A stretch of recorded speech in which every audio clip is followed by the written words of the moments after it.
On the next election, it'll be thrown out. And we can march up and down all we want. But the best thing that we can do is have civil disobedience. Start blocking roads. Start blocking traffic. And organise a general strike against austerity here and murder over there.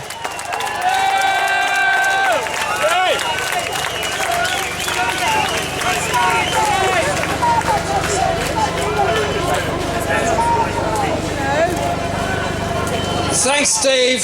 The Kurdish people have suffered like no other ever since the dismemberment of the Ottoman Empire.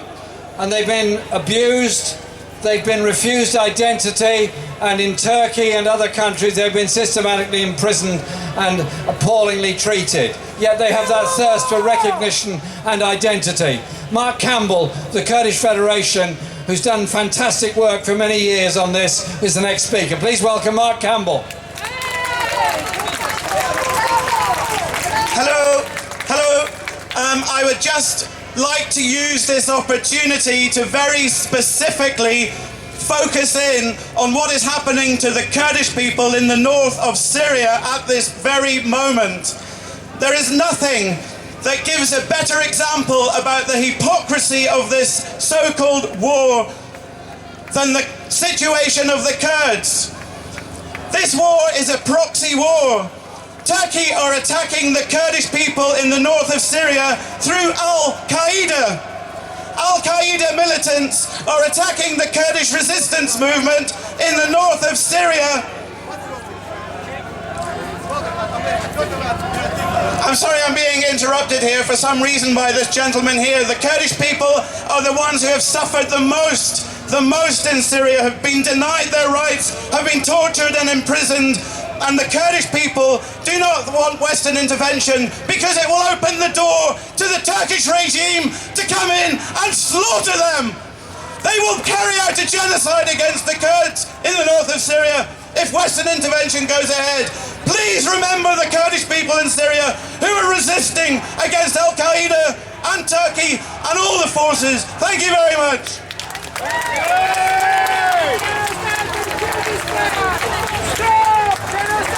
Thank you, Mark.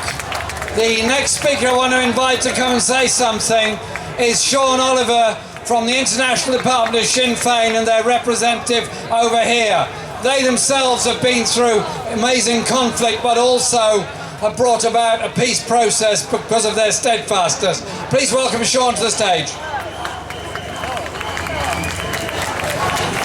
Thank you, Jeremy. I am delighted to take this opportunity here in London to release a statement which the party in Ireland put out today. It is clear that further military intervention from foreign countries will only increase the death and destruction that the Syrian people are experiencing. Sinn Féin opposed lifting the EU arms embargo in Syria earlier this year. We opposed it because it was obvious to anyone that flooding that country with more weapons will only cause more violence and bloodshed and will not bring peace.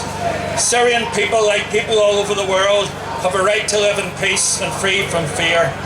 They also have a right to democracy and the highest standards of human rights. We have all seen horrifying images of civilians, mainly children, suffering what seems to be the effects of poisonous gas in Damascus. The circumstances around that incident are still unclear, and any actions against civilian population by participants or groups in this conflict must stop immediately. Yet the rhetoric from Western countries such as Britain, France and the US suggests they want to exacerbate the situation by gearing up to directly militarily attack with no plan and with no strategy. More than 100,000 people have already been killed in Syria's civil war, with over 1.5 million refugees. Further military intervention will bring more death and destruction. As with Iraq, Afghanistan and continued strikes in Pakistan and in Yemen, innocent people are being killed in huge numbers, as these weapons do not distinguish between combatants, militants, civilians and children. We know from our experience in Ireland that conflict can only be resolved by dialogue. World leaders need to use their influence to secure a ceasefire and to bring all sides to the table for serious discussions and the building of a peace process. European and American bombs will not bring peace to Syria. They cannot bomb Syria into peace. Military action will only cause more pain, death and destruction, and may well destabilise the region further.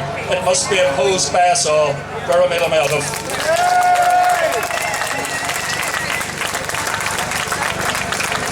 Thank you, Sean. Demonstrations and peace demonstrations are about justice and are also about the future. The next speaker is speaking on behalf of Next Generation Labour, but I'm also very pleased to say is the Labour parliamentary candidate for Lancaster at the next election. Please give a very warm welcome to Cat Smith.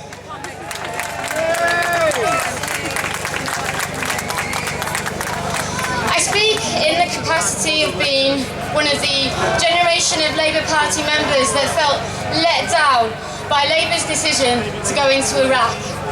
And this is feeling like the same thing happening again. It's positive that Ed Miliband has said he will oppose the government motion tomorrow, and I hope that happens.